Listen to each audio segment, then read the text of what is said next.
高达最强能力惨遭阉割，机动战士高达00剧场版先驱者的觉醒设定解说。型号CB002，聊天使高达是准变革者提耶利亚厄德为了应对人类向外太空进军和即将到来的对话时刻，在与利冯兹率领的准变革者集团的决战结束之后，特意在天人号上开发的一款机动战士高达。因此，该型高达最大的特点，那就是大量使用了准变革者的技术进行开发，采用了拟太阳炉作为动力，但在定位上仍旧延续了德天使高达和炽天使高达，继续发挥火力优势，来对敌进行大范围的火力打击。为此，在聊天使高达左右肩膀2个位置各有一座含有大威力GN 大型加农炮的组件。可以发现，组件尾部这个地方自带有拟太阳炉提供动力，能够脱离机体进行机动，在不同的方位对敌展开攻击，而且输出的火力十分强大。一度在第一次与 ELS 的交战当中，几乎瞬间就摧毁了被 ELS 拟化的超大型宇宙飞船欧罗巴号，在爆炸当中一下子就化为了灰烬，整个场面看起来可以说显得十分壮观，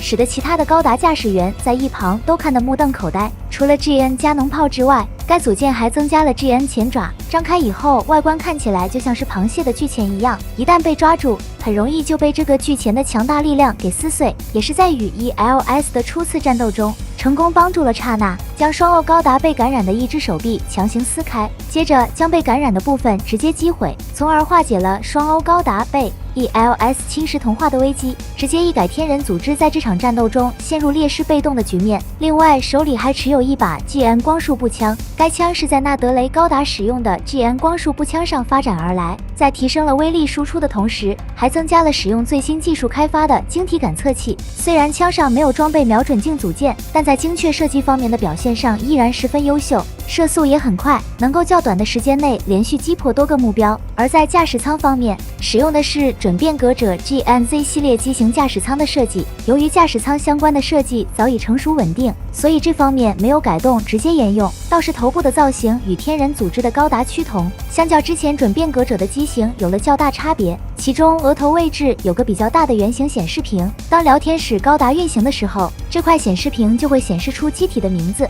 Raphael Gundam， 而其他的功能是否具备，目前的设定信息则还没有披露。然后需要注意的是，正如提耶利亚之前驾驶过的机型一样，聊天使高达也是与另一架机型进行组合出击作战。这个机型通过变形的方式安装在聊天使高达的后背上，而且供聊天使高达本身使用的动力装置，也就是第3个拟太阳炉，就安装在后背的这个机型上。而这个机型就是上次大战中损毁的炽天使高达。那场战斗中，炽天使高达在启动 Trans M 后没多久，直接被准变革者集团的2架机体击破，然后重重的摔在天人号的表面上，失去了战斗力。而现在炽天使高达在经过回收修复以后，也进行了调整改进，来用于与聊天使高达进行组合战斗使用。于是这一型的炽天使高达就命名为 GN008RE 的炽天使高达2。从高达的外形上可以看到，经过修复以后的炽天使高达2发生了较大变化，除了外观涂装颜色有所不同之外，头部造型也发生了较大更改，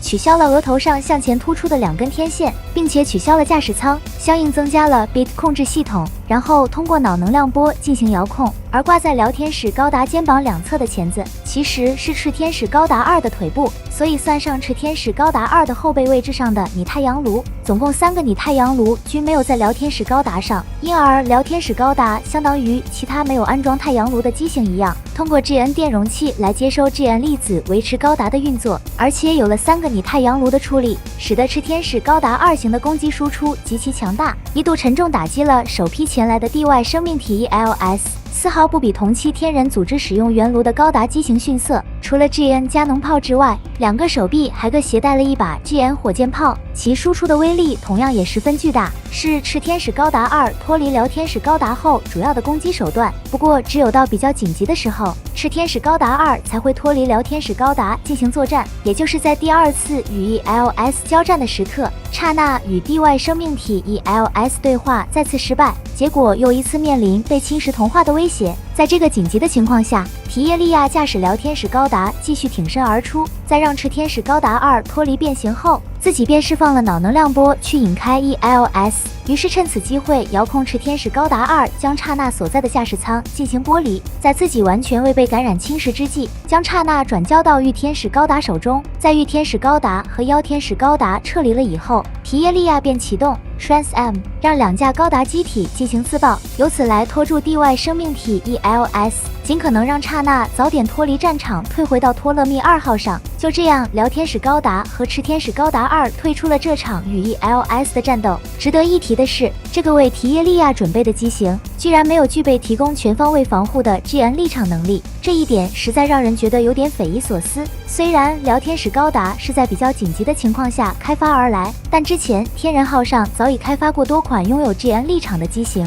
技术上早已成熟，应该并不存在障碍。所以在面对地外生命体 ELS 这样一个星际级别的对手，没有准备 GN 立场来应对更多未知的可能性，这一点确实是让人感到十分的疑惑。之后，在与 ELS 完成对话并结束了战争以后，天人组织又在辽天使高达上开发了一款改进机型，而这个机型便是型号为 CB002GD 的辽天使高达统治型。该型高达为了方便在地球上作战使用，采用了类似的天使高达附加外甲部件的方式，避免原先与变形后的炽天使高达组合后重心过高，导致高达失衡无法站立，所以将其拆散成多个部件附加在辽天使高达上。拆散后，使拟太阳炉的安装位置也发生了重大改变，而其中一个拟太阳炉就安装在了手持的武器上。能将拟太阳炉安装在这个位置，可以说是相当的神奇。该枪造型与德天使高达手持的武器比较接近，应该也是在其基础上改进而来的武器。另外2个拟太阳炉目前则还不是很确定，大概还是跟辽天使高达一样，应该还在高达肩膀上的2门 GN 加农炮这个位置上。虽然取消了另外2门 GN 火箭炮，但对辽天使高达统治型的火力输出影响不大，依然能够对敌进行强而有力的火力打击。倒是附加部件在卸下了以后，还能组合成2个无人机形态进行遥控攻击。可以看到，每个无人机的核心部分都是肩膀上 GN 加农炮组合而来，并带有 BIT 传感器组件，方便通过脑能量波进行控制。而中间红色圆圈部分则是拟太阳炉，是无人机重要的动力来源。这样无人机就可以脱离高达，让其发挥僚机作用，去分担一些比较危险的战斗职责。当然，除了无人机之外，还可以把所有的附加部件组成一个完整的机动战士。这个机动战士便是型号为 GN00802 的塞尔拉，其造型上与炽天使高达2大致一模一样，但是没有头部，仅设有一个小的传感器组件用于控制机体的运作。驾驶舱同样也没有设置，需要辽天使高达统治型上的驾驶员通过脑能量波进行遥控。而武装上跟辽天使高达统治型一样，在肩膀上安装 GN 加农炮即可，可以用来发挥跟 I 高达搭配的 GN 加农的作用，去承担一些火力支援任务。按照辽天使高达统治型的特点和定位，驾驶员基本上是提耶利亚，没有什么悬念。不过这个时候的提耶利亚在与地外生命体 ELS 的战争结束了以后，跟刹那一同前往了 ELS 的母星，所以驾驶员选择了另一名跟他一样碱基序列的准变革者，其名字是雷提西亚·厄德。尽管拥有提耶利亚所有的记忆，但个性上存在较大差异。不过到目前为止，雷提西亚有没有驾驶辽天使高达统治型还没有确切的信息，但考虑到他驾驶的力天使高达 RE3型属于是宇宙用的机型，所以开始就按地球环境使用的辽天使高达统治型由雷提西亚来驾驶是比较合理的。到目前为止，仅有一场战斗有辽天使高达统治型参与，当时来自地球联邦的艾米辛巴尔正与叛乱军人的独立武装进行战斗。由于他驾驶的是较为老旧的进阶型厄运式，而对手却是3架最新型号的厄运式4核心战机搭载型，所以战力差距过大，毫无悬念被逼入了绝境。也就在这个危急的时刻，一架高达机体使用 GN 加农炮通过远程精确射击，将3架厄运式4核心战机搭载型全部击破，从而化解了艾米辛巴尔的危机。尽管接下来艾米辛巴尔顺着射击的轨迹看到了辽天使高达统治型，但这架高达究竟是谁在驾驶，艾米并不知晓。于是这场突如其来的遭遇便到此结束，后续就再也没有了这架高达机体的信息。而至于辽天使高达统治型上有没有加回 GN 立场的能力，到现在为止仍不得而知。